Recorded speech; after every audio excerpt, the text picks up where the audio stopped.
اوکاڑا میں جعلی عامل کے کرتوتوں نے خاتون کی جان لے لی۔ عامل نے جن نکالتے نکالتے خاتون کی جان نکال دی۔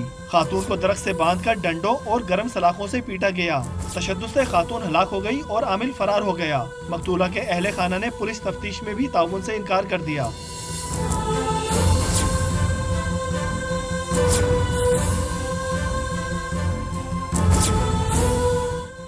ایسا ہی چنیوٹ میں بھی ہوا، جہاں جعلی پیر نے مرید کو اپنا ہی گلا کاٹنے پر مجبور کر دیا۔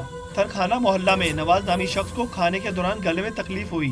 نواز نے علاقے کے آستانے سے علاج کے لیے پیر کو بلایا۔ پیر نے مریض کو دیکھتے ہی اس پر جنوں کے قبضے کا انکشاف کیا اور نواز کو اپنی گردن کاٹنے کو کہا۔ خون کا فوارہ نکلتے ہی پیر تو ہو گیا 9-2-11 اور رہ گیا تکلیف سے کراہتا مرید بیچارہ، جسے نازک حالت میں اسپتال منتقل کر دیا گیا۔